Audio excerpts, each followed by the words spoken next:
The phone buzzed against the cold stainless steel table of the coffee shop in downtown Portsmouth. I, Captain Livia Shields, had just finished a grueling 24-hour duty shift and was staring at a photograph of my grandmother, Madeline, in my wallet. The woman I had trusted my parents to care for, believing that family was the safest harbor. My mother, Cora, had texted just an hour ago. "Grandma is sleeping, honey. We are having a lovely dinner," accompanied by a photo of a glass of expensive red wine. But now an unknown number flashed on the screen. On the other end was the panicked voice of a man. "Are you the relative of the elderly lady in the beige sweater?" I found her shivering, alone on a stone bench at the abandoned park off Highway 17. She said her son left her here. My heart felt as if it had been pierced by a tactical blade. Had my parents discarded their own mother on this freezing winter night just to free their hands for a party? The aroma of roasted Arabica usually brought me peace, but now it tasted like ash in my mouth. I sat there, 28 years old and a veteran of high-stakes military logistics. Yet nothing in my training had prepared me for a breach of honor this profound. Outside, the Virginia winter was biting, a damp, salty cold that seeped into the marrow of your bones. I looked down at the technical manuals spread across my table, symbols of a life built on order. Just 2 weeks ago, I had wired 70% of my monthly paycheck home. I thought that money was for the high-quality supplements Madeline needed, for the rising heating bills, and for the simple comforts she deserved after 76 years of selfless sacrifice. I believed my father, Douglas, and my mother, Cora, despite their vanity, still held onto the core tenets of American decency. I was wrong. The peace I felt was merely the glass-flat surface of a lake seconds before a torpedo rips through the hull. "Highway 17, I whispered into the phone, my voice sounding like heavy gravel under a boot. The man on the line, his breath hitching in the cold air, confirmed the location. It was a desolate stretch, miles from any residential area, known only for rusted warehouses and long shadows. "She's freezing, Captain. I'm a veteran myself. I recognize the look in her eyes. It's the look of someone left behind in the trenches." His words were a gunshot to my eardrum. The bustling noise of the Portsmouth Cafe, the clinking of ceramic mugs, the laughter of college students, the hiss of the espresso machine. All of it faded into a deafening, ringing silence. My grandmother, the woman who raised me on the scent of fresh apple pies and the unwavering laws of honor, was currently being treated like a bag of refuse. My vision narrowed into a tunnel of cold fury. I hit the end call button and immediately dialed Douglas. The line rang 3 times before his smooth, practiced baritone picked up. "Livia, why are you calling so late, sweetheart? I'm right in the middle of a fitting for my new tuxedo. We have that gala at the yacht club tomorrow night, you know." The background noise on his end was a sickening symphony of clinking crystal and soft jazz. He sounded triumphant, boastful, as if he were the king of his own hollow empire. "Where is Madeline, Dad?" I asked. I didn't use his name. I didn't use a greeting. I used the voice I reserved for insubordinate subordinates. There was a microsecond of hesitation, a glitch in his polished armor. Then, the lie slid out of his mouth with the grease of a used car salesman. "She's sleeping, Livia. Honestly, the sedatives the doctor prescribed have made her a bit difficult lately. Cora said it was best to just let her rest and not disturb her." Why the sudden interrogation? The air in the cafe felt thin. I could almost smell his expensive cologne through the receiver, a sharp contrast to the frozen, salty air I knew my grandmother was breathing at that very moment. He was standing in a room full of designer labels and high society aspirations, while his own mother was huddled on a rusted bench. It wasn't just a lie, it was a desecration. I thought of the Bible verse Madeline used to read to me. "Anyone who does not provide for their own relatives, and especially for their own household, has denied the faith." Douglas hadn't just denied his faith, he had auctioned his soul for a seat at a VIP table. "Don't disturb her," I repeated, my voice a flat, dangerous line. "I understand perfectly." I didn't scream. An officer doesn't scream when the mission parameters shift to a rescue operation. I hung up the phone. My hands were gripped so tightly around the device that my knuckles turned a ghostly white. A wave of icy electricity surged down my spine. not from fear, but from a calculated, absolute indignation. This was the collapse of my reality. Every holiday, every "we love you" text, every dollar sent home, it was all part of a grand theater of greed. I stood up, leaving my half-finished coffee to grow cold on the stainless steel. I grabbed my keys. Outside, the wind howled through the brick alleys of Portsmouth, but I didn't feel the chill.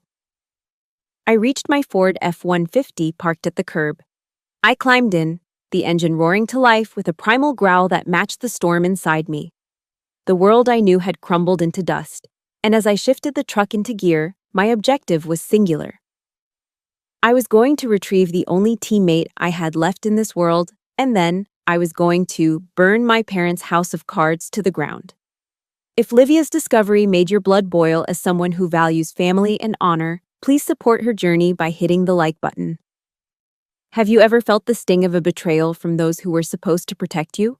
Drop a yes in the comments to stand with Livia as she begins her mission to bring her grandmother home. The tires of my Ford F-150 screamed as I swung the heavy truck onto Highway 17, the roar of the V8 engine the only thing keeping my own spinning thoughts at bay. I pushed the vehicle through the thick, damp Virginia fog, my knuckles white as bone against the steering wheel. As a captain in the United States Army, my mind instinctively defaulted to a tactical assessment, a survival mechanism against the rising tide of panic. From my parents' house to this specific abandoned park, it was exactly 24 minutes. They had bypassed several well-lit rest stops, occupied gas stations, and 24-hour diners to reach this desolate patch of rusted swing sets and cracked asphalt. This wasn't a mistake or a momentary lapse in judgment. It was a calculated, cold-blooded disposal. This area was a known haunt for vagrants and shadows, a place where the vulnerable simply disappeared. My stomach twisted with a sickening realization. They didn't just leave her, they were indirectly sentencing her to death. Every mile I covered felt like a lash against my soul, a burning, acidic reminder that I had entrusted the woman who raised me to a pair of monsters. The fog clung to the ancient pine trees like a shroud as I pulled into the gravel lot of the park. My high beams cut through the gloom, settling on a single, flickering street lamp that groaned in the freezing wind. And there she was. My heart stopped. Madeline was a small, shivering silhouette hunched over on a rusted iron bench. Beside her stood a man, a shadow in an old field jacket who moved with the unmistakable, disciplined posture of a veteran. He was shielding her from the biting wind with his own body, a silent sentinel in the dark. As I killed the engine and vaulted out of the truck, the silence of the night was shattered by the sharp sound of my boots hitting the pavement. I flicked on my tactical flashlight, the beam sweeping across the dead grass until it landed on her face. What I saw was a total collapse of a human spirit. Madeline Chamberlain, the woman who had stood tall through every storm of my childhood, was now a broken shell. Her beige sweater was soaked through with the freezing mist, and her eyes, once bright with wisdom, were clouded and glazed. Her tears had practically frozen against her wrinkled cheeks. Beside her sat a single canvas bag, stuffed haphazardly with old journals and a few trinkets. Her entire life, discarded in a single trip like a load of refuse for the landfill. "Livia?" she whispered, her voice a fragile thread that barely carried through the howling wind. I knelt before her, my knees hitting the cold, damp earth without regard for my uniform. I ignored the man standing guard for a moment, my focus entirely on the woman whose hands were shaking so violently she couldn't even clutch the straps of her own bag. "I'm here, Grandma. I'm right here," I said, struggling to keep the military steel in my voice from cracking into 1,000 pieces.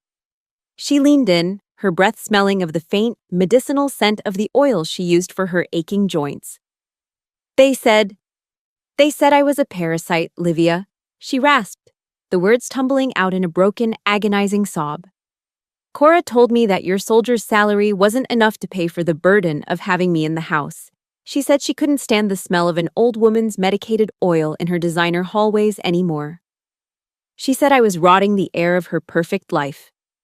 The words hit me like a physical blow to the chest. A parasite. A burden.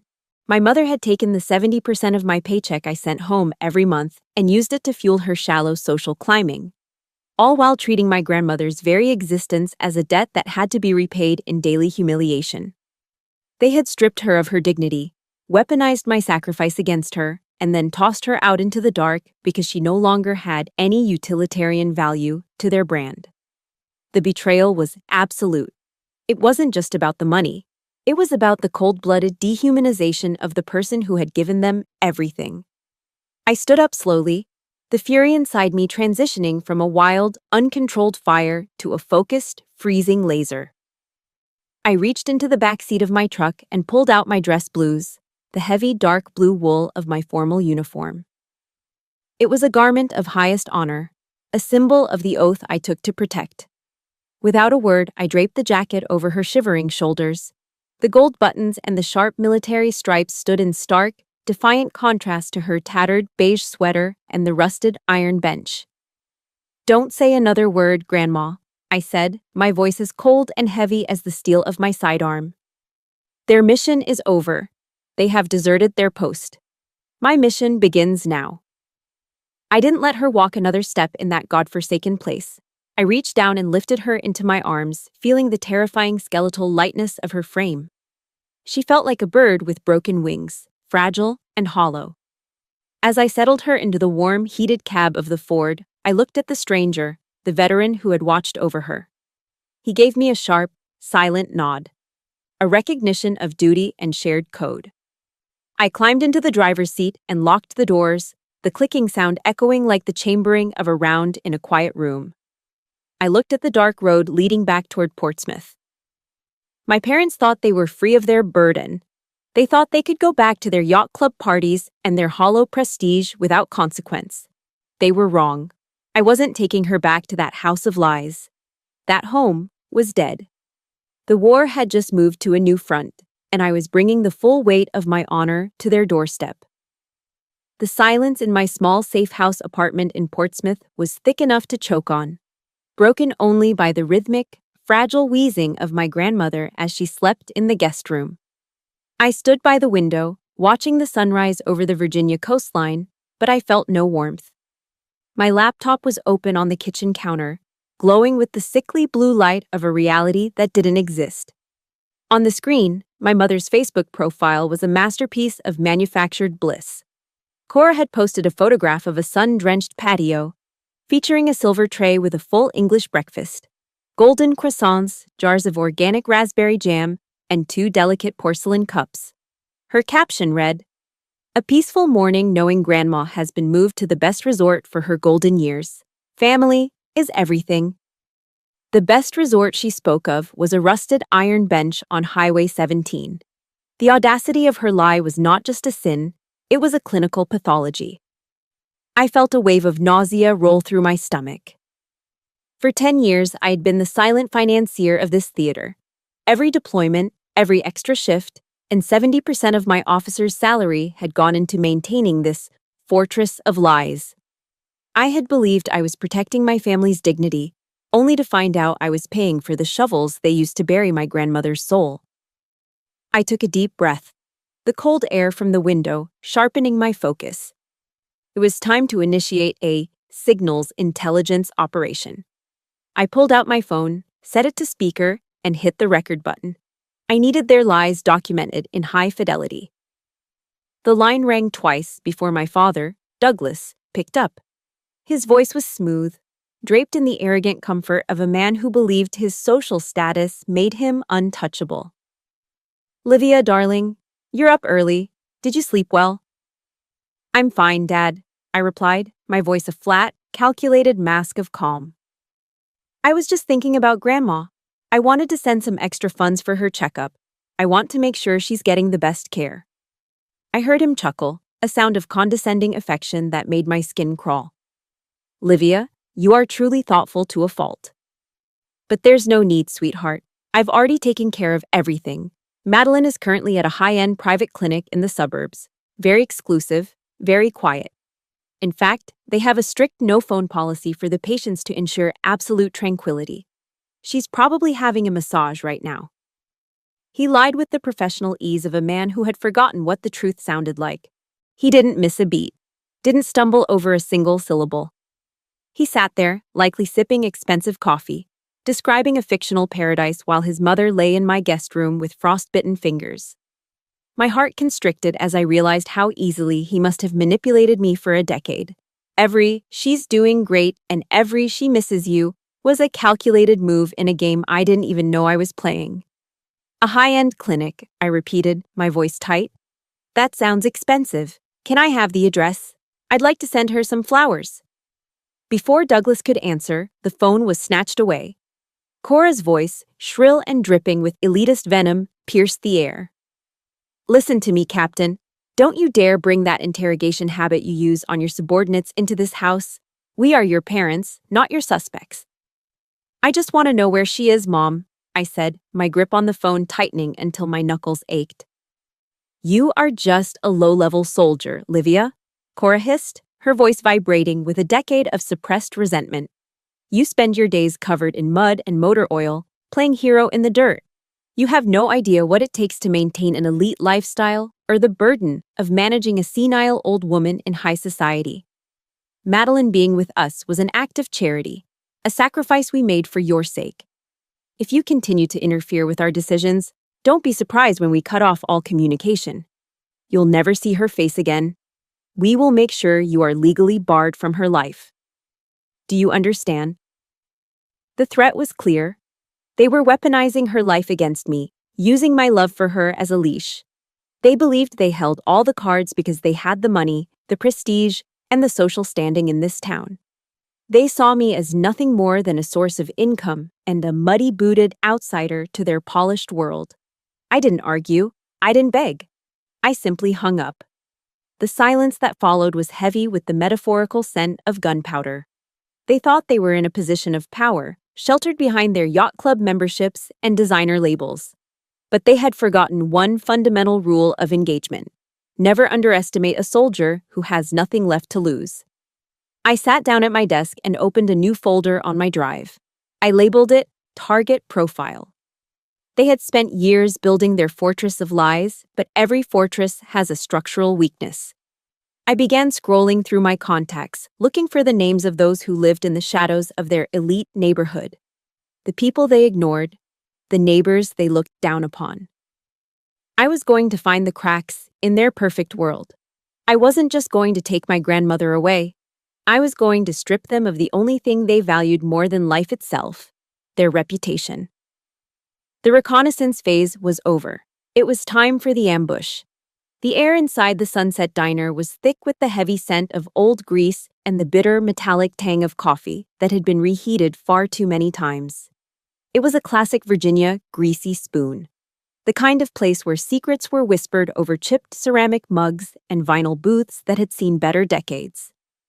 I sat across from Rose, a woman who had lived next door to my parents for over 20 years. She looked smaller than I remembered, her frail hands trembling as she clutched a heavy silver fork, her eyes darting everywhere except toward my face. I wasn't wearing my dress blues today. I was in civilian clothes, a simple dark jacket and jeans. But the aura of a captain didn't wash off with a change of clothes. My gaze was steady, a tactical lock on my target. I knew Rose was the weak link in my parents' fortress of lies. I could see the sweat beading on her upper lip despite the air conditioning. Rose, I'm not here to make small talk, I said, my voice low and vibrating with a controlled, rhythmic authority. I know you were on your porch that night. I know you saw my father's Ford Expedition pull out of the driveway at 11 p.m. on Tuesday. You saw who was in the back seat.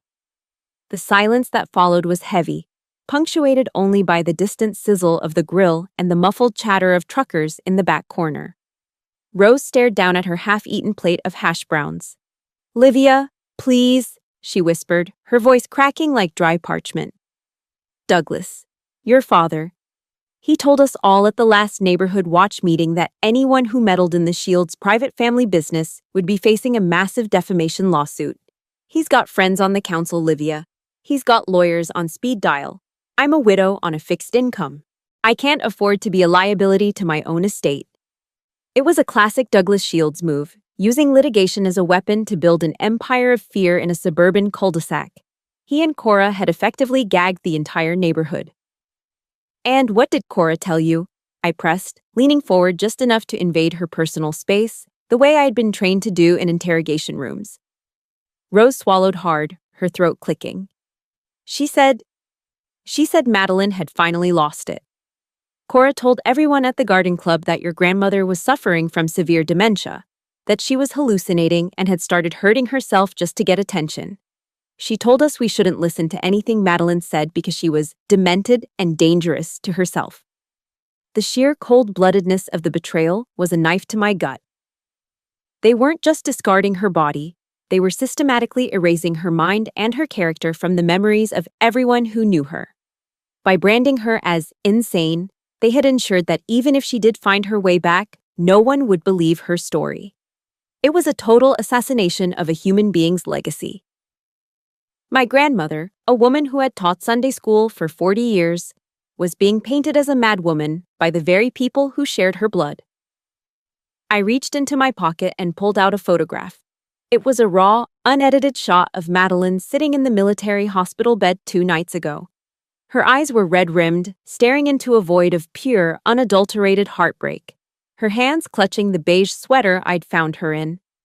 I slid the photo across the Formica table. "She's been your friend for 20 years, Rose. You two used to exchange apple pie recipes every autumn. You went to the same church, and you let them throw her into the darkness of a desolate park like she was a bag of industrial refuse?" Rose looked at the photo, and I saw the exact moment her conscience finally snapped. It was a visible breaking point, a shudder that started in her shoulders and ended with a sharp, choked sob. The fork in her hand clattered against the porcelain plate, the sound echoing through the diner like a gunshot. "She was crying, Livia," Rose gasped, the words finally spilling out in a rush of agonizing guilt. Madeline was begging Cora to let her stay. She was clutching the car door handle so hard her knuckles were white. Cora just shoved her hand away and told Douglas to drive before the neighbors saw. I saw it all from behind my curtains. I wanted to run out there, I swear I did. But I was so scared of what Douglas would do to me. Each word felt like a bullet hitting my heart, painful but necessary. I had my witness. The gatekeeper had opened the door. "There's more, isn't there?" I asked. Rose wiped her eyes with a coarse paper napkin. "The town hall meeting," she whispered. "This Saturday. Douglas is the keynote speaker. He's giving a presentation on sustainable American families to secure his seat as the council president. He's using your grandmother's successful transition to a luxury resort as his primary case study for family values." The irony was sickening, a level of hypocrisy that made my blood run cold. I reached across the table and gripped Rose's hand, not to threaten her, but to anchor her. "You don't have to do anything right now, Rose, but when I call your name in that meeting, I need you to stand up and tell the truth. For Madeline. For the 20 years of friendship Douglas tried to buy with a threat." I stood up, leaving a $20 bill on the table for the coffee we barely touched. The ambush now had a time and a place. Saturday, the town hall. Douglas and Cora were about to find out that a soldier's honor is a lot harder to silence than a neighborhood's fear. The silence of my parents' suburban home was deafening, a hollow void masked by the cloying, expensive scent of vanilla and sandalwood candles. I stood in the darkened hallway, my shadow stretching across the polished hardwood floors. I had used the spare key hidden beneath the heavy ceramic planter on the porch, a secret I had kept since I was 17. As a captain in the United States Army, I knew the importance of an unobserved entry. I wasn't here as a daughter tonight. I was a tactical operator on a reconnaissance mission. The walls were lined with large framed family portraits, Cora and Douglas smiling in their Sunday best, the perfect image of a successful American family. Looking at them now, those smiles felt like the painted masks of predators. I walked past the mahogany console table, my boots making no sound on the Persian rug, heading straight for the room that held the digital heart of their deception, Douglas's home office. The office smelled of leather and expensive cigars. I sat in his high-back executive chair, the cooling fan of his workstation the only sound in the room. With the proficiency of an officer trained in signal intelligence, I bypassed the simple password, his own birth date, and began the deep dive into his personal correspondence. I didn't find gold or jewels. I found something far more valuable and infinitely more disgusting. I located a series of encrypted email threads with a boutique law firm in downtown Portsmouth.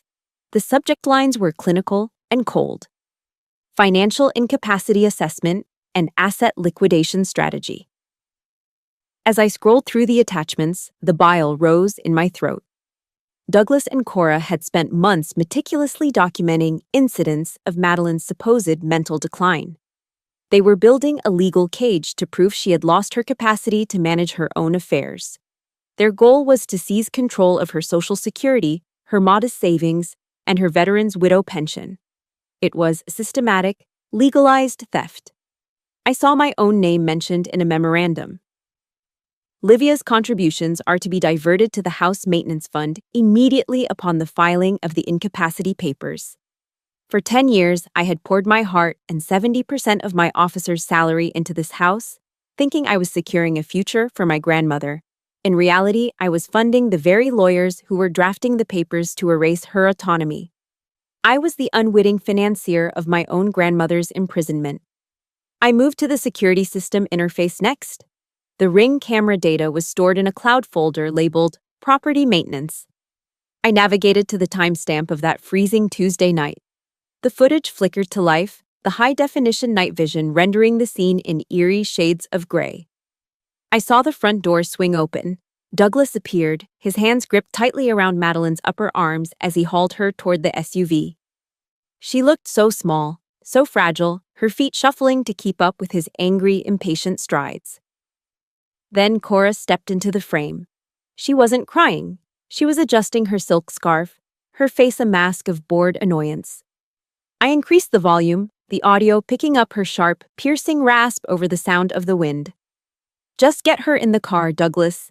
If the neighbors see her like this, it's social suicide. Go to the park off 17. Nobody goes there this time of year. Madeline was trembling, her hands reaching out to grab the car door, her mouth moving in a silent plea for mercy. Cora just stood there with her arms crossed.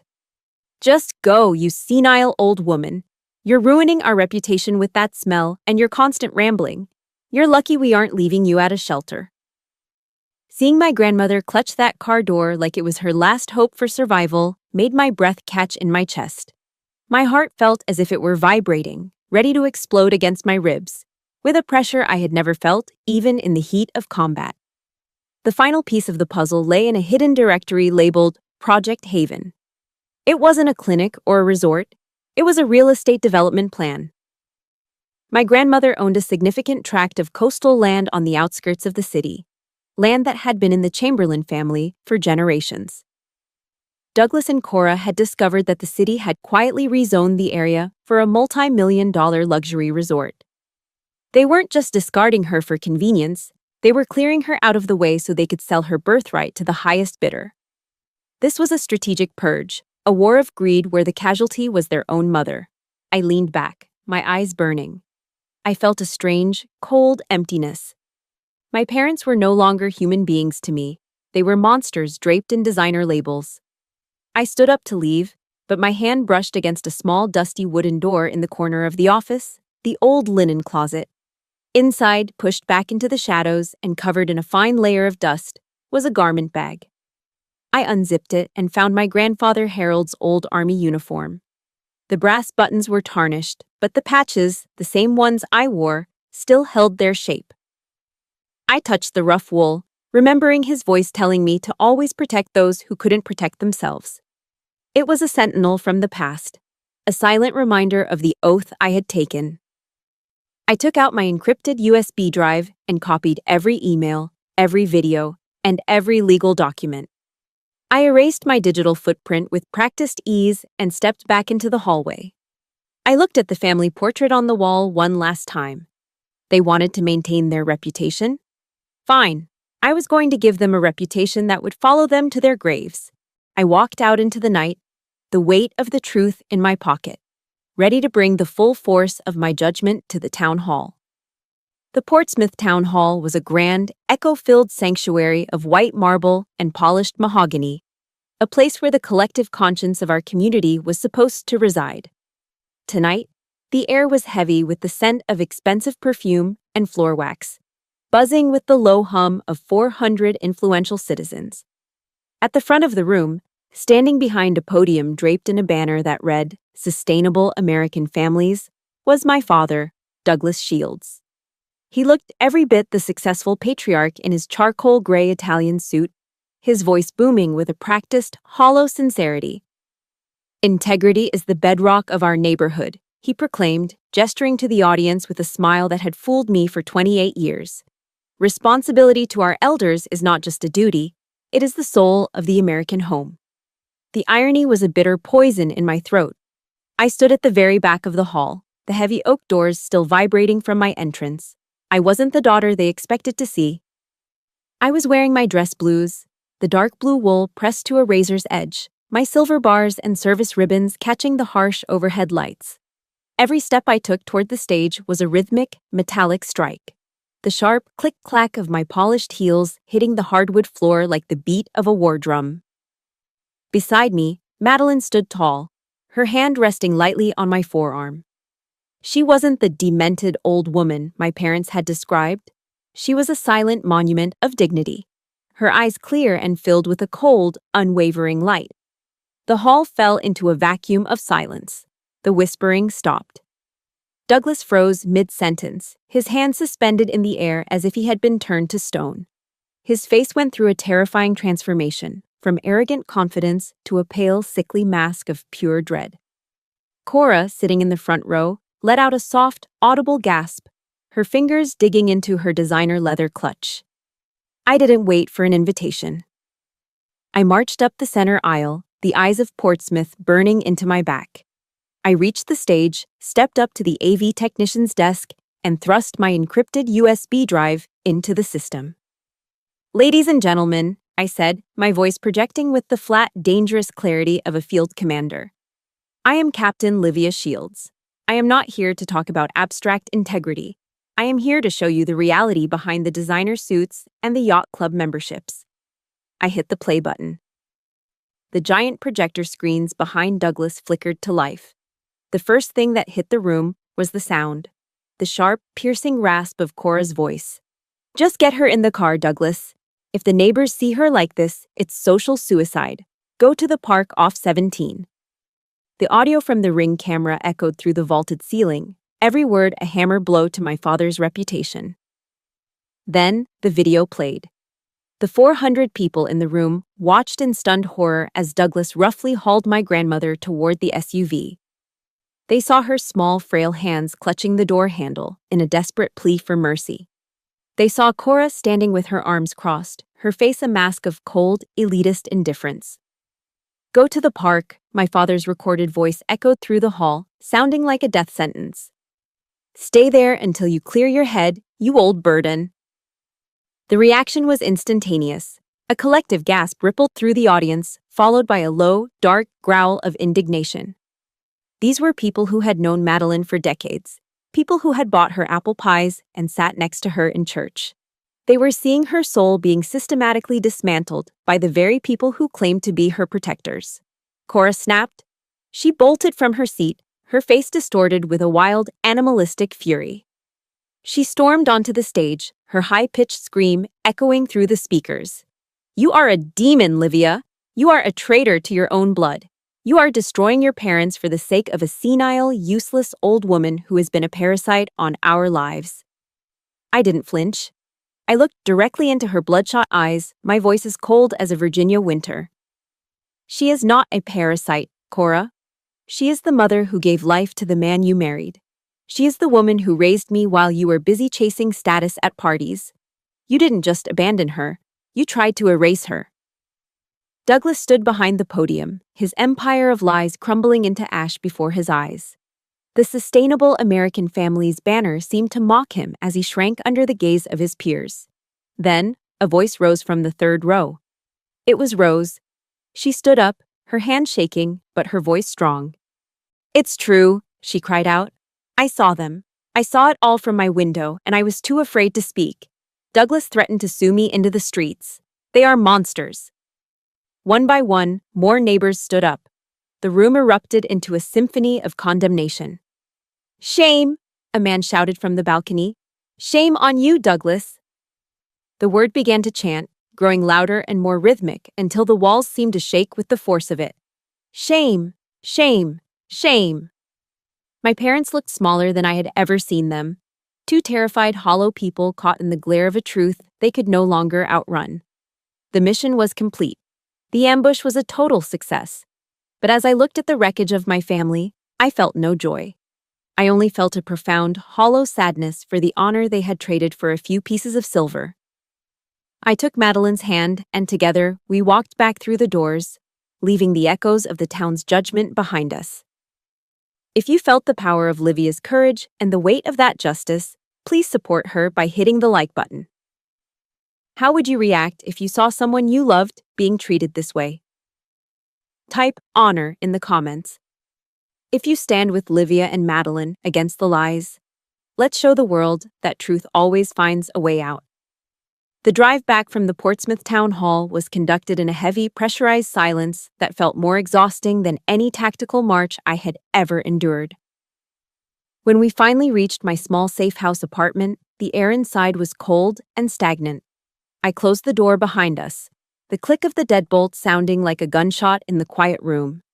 I watched as my grandmother, Madeline, slowly lowered herself into the armchair by the window. Outside, the Virginia winter was finally delivering on its promise. Thin, crystalline flakes of snow began to drift past the glass, dancing in the amber glow of the street lamps.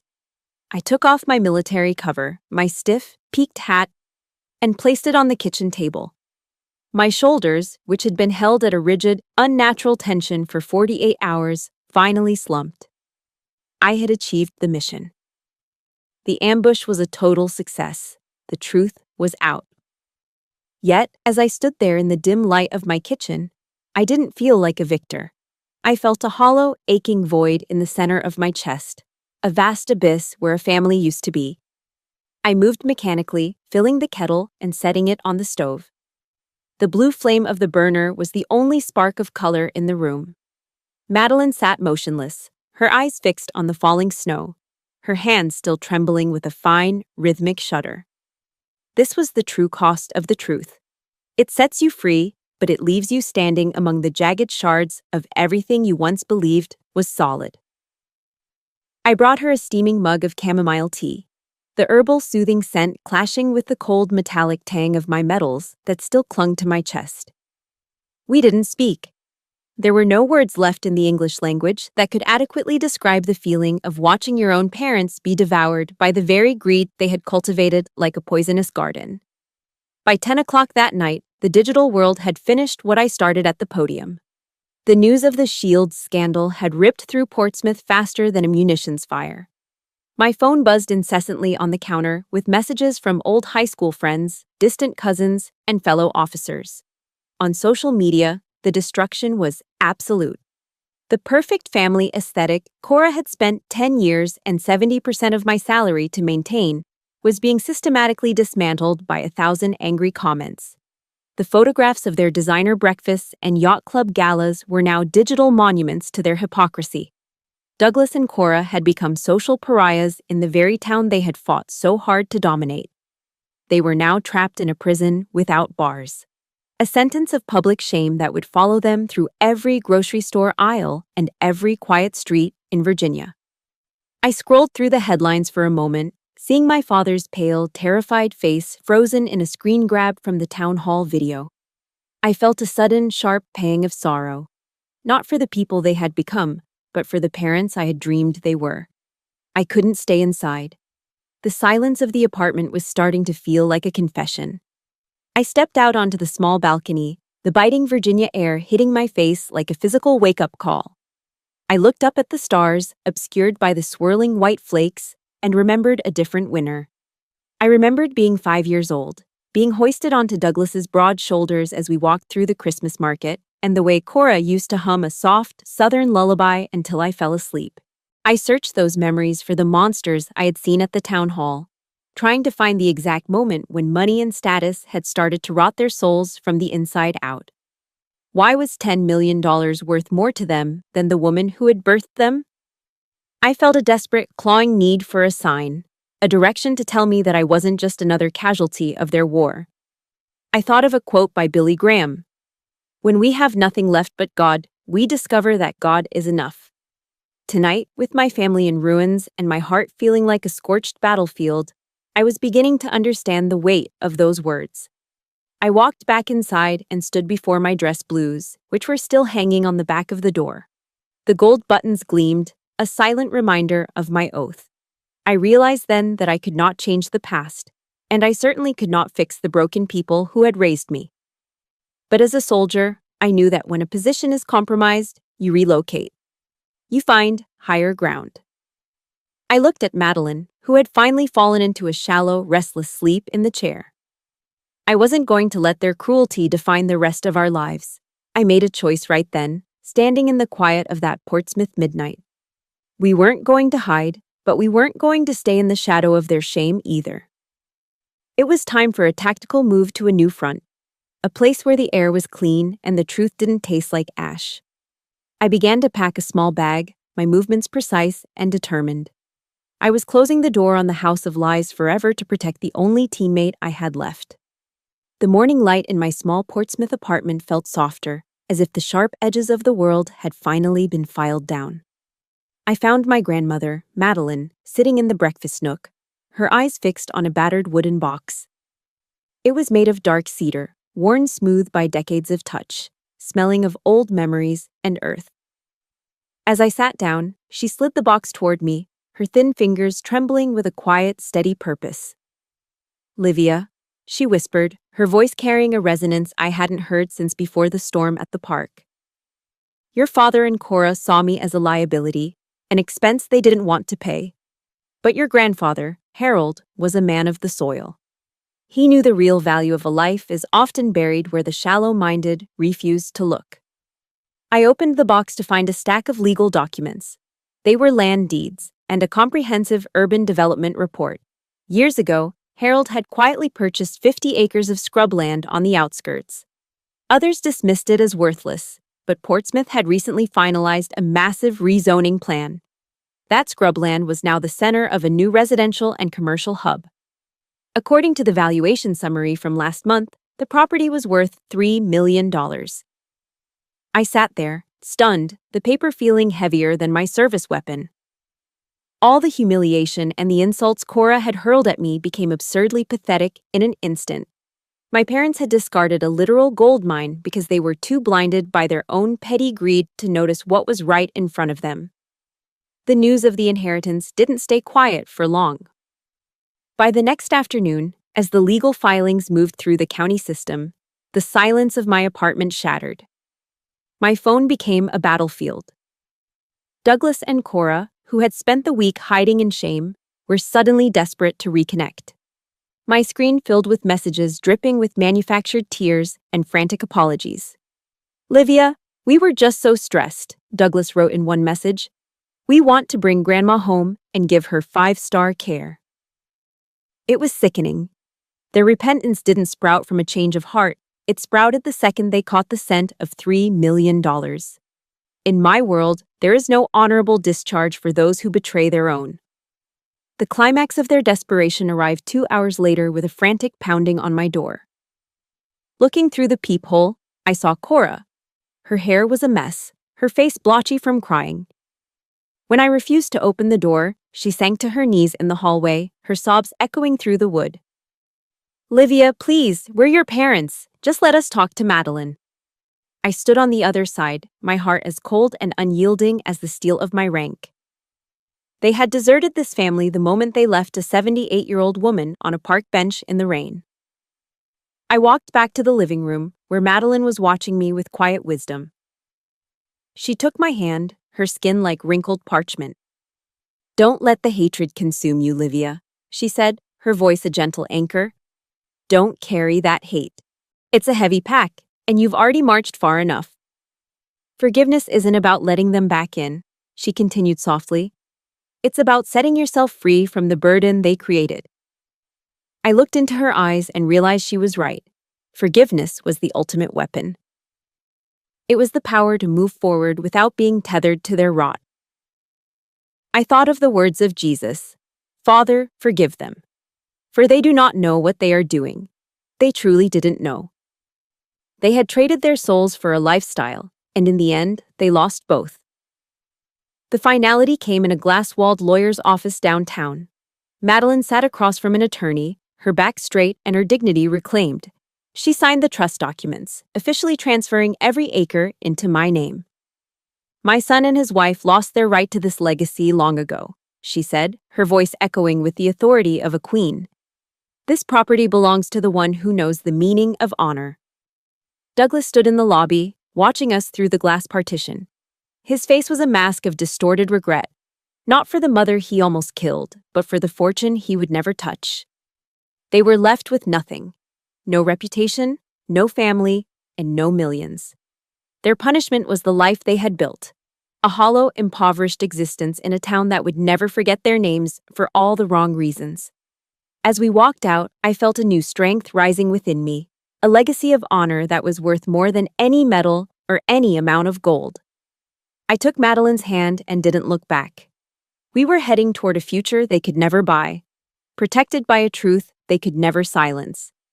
The golden sunlight of a Virginia autumn spilled across the wide, wrap-around porch of our new home, a far cry from the shadowed and stagnant rooms of the Portsmouth apartment. 6 months had passed since the truth shattered the Shields' empire of lies, and the air here felt fundamentally different. It tasted of salt, cedar, and an absolute sense of freedom. I woke up every morning now not to the jarring, rhythmic shriek of a combat alert or the cold dread of a betrayal, but to the gentle, comforting hiss of the coffee maker and the soft, morning song of blue jays in the azalea garden.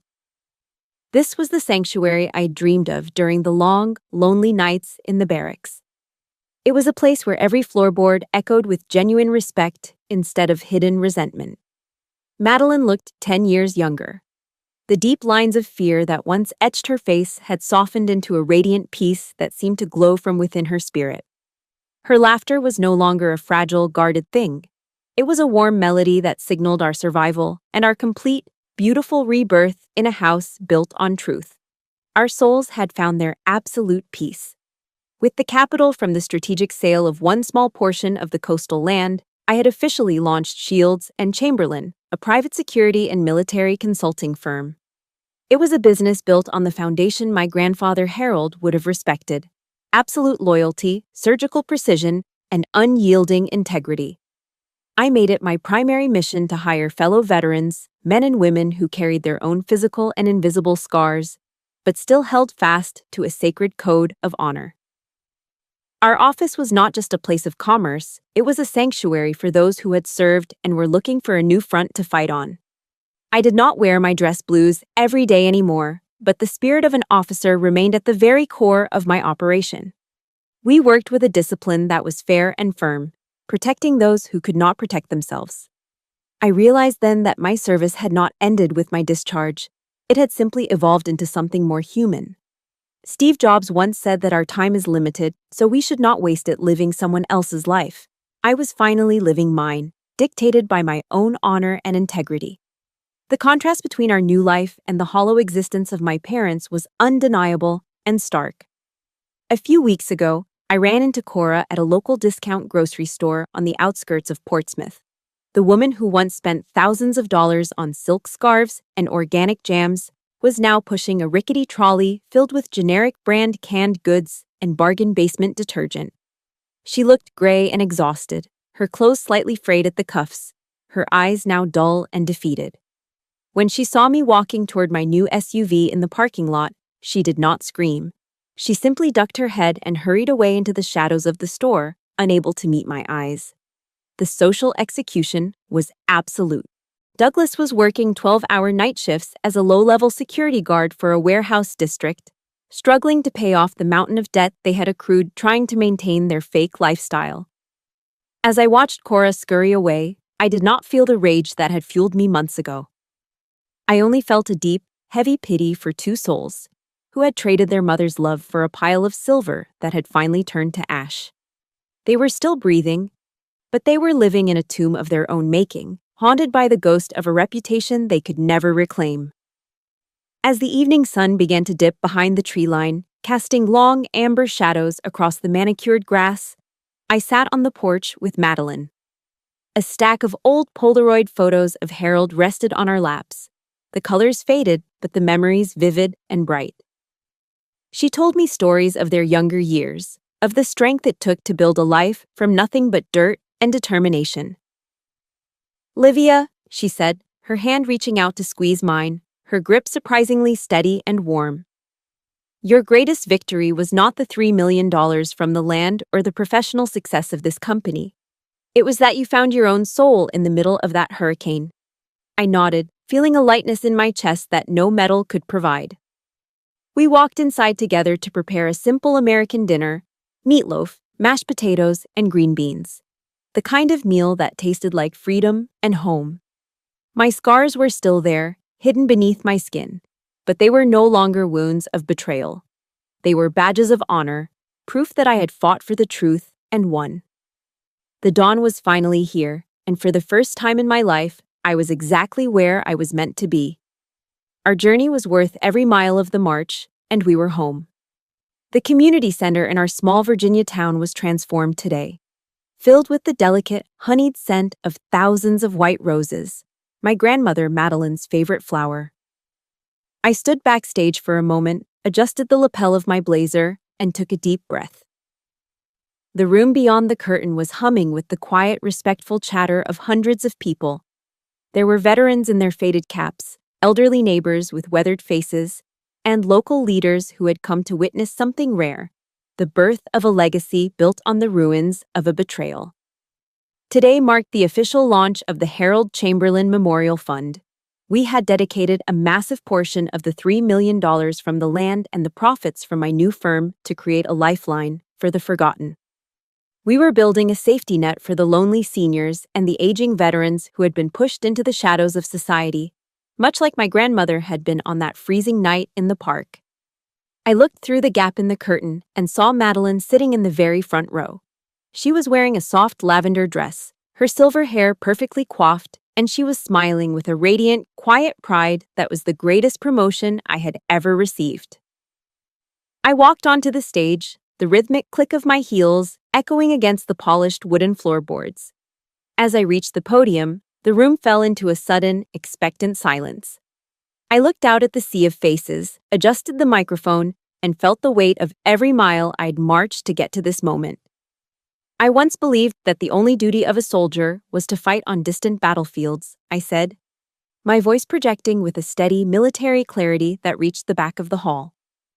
"I thought honor was something earned under fire in foreign lands, but I have realized that the most brutal battlefields are sometimes located right inside our own living rooms. Those front lines don't have artillery fire or mortar shells, but the weapons used there, lies, greed, and the cold steel of betrayal, can kill a human soul faster than any bullet ever could." I paused, watching the crowd. I saw several older men in the third row wipe their eyes, and a few women nodded in somber agreement. They recognized the silent war I was describing because many of them had been casualties of it themselves.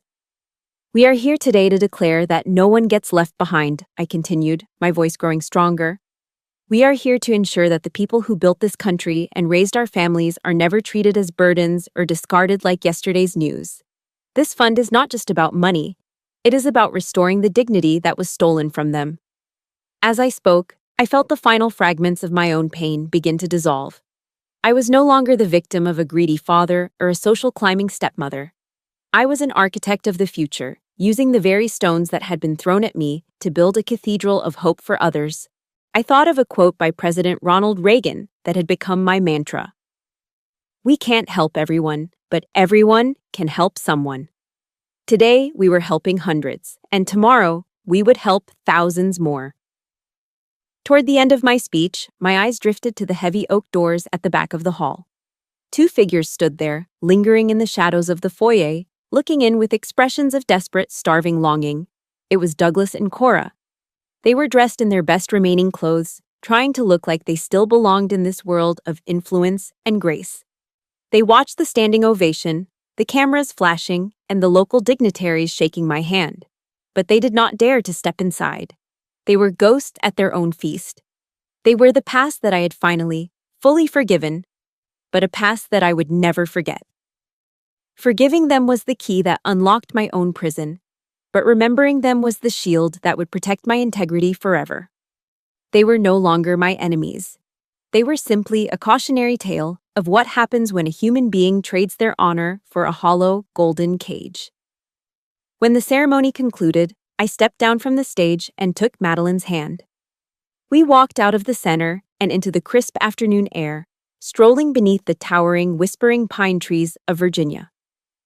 We didn't talk about the freezing rain of the park or the cold, bitter words of the months prior. Instead, we talked about our new plans to partner with local orphanages and how the fund could provide a bridge between the wisdom of the elderly and the energy of the youth. I looked at the rhythmic swaying of the pines and realized that the scar on my heart had finally stopped aching. It had become a mark of strength, a permanent reminder that I had survived the storm. My story was not ending with a cold act of revenge, but with a warm act of continuation. I looked at my grandmother, saw the peace in her eyes, and knew that my mission was officially complete. We had held the line. We had guarded the truth. And most importantly, we had left no one behind. Reflecting on this long march, I have realized that true honor is not a medal you wear on your chest, but the standard you live by when no one is watching. My parents traded their souls for the hollow illusion of social status, while I found my true purpose in the wreckage they left behind. The greatest lesson I can share is this: never sacrifice your integrity for convenience, and never let greed blind you to the priceless value of a human heart. Our elders are not burdens to be managed. They are our living history and the keepers of our dignity. When we protect them, we aren't just doing our duty, we are preserving the very best parts of our humanity. Choose to be a shield for the vulnerable, for that is the only legacy that time can never tarnish. Thank you for standing by me and Madeline through every dark night and every battle for the truth. Your presence has been the reinforcement we needed to keep marching forward. If my journey moved you, or if you believe in the sacred code of leaving no one behind, please support our mission by hitting the like button and subscribing to this channel. Your engagement helps us bring more stories of justice and honor to light. I truly want to hear from you in the comments. What does the word honor mean to you in your own life? Type loyalty in the comments below if you promise to always stand by those who raised you with love. Together, we can ensure that truth and integrity always find their way home.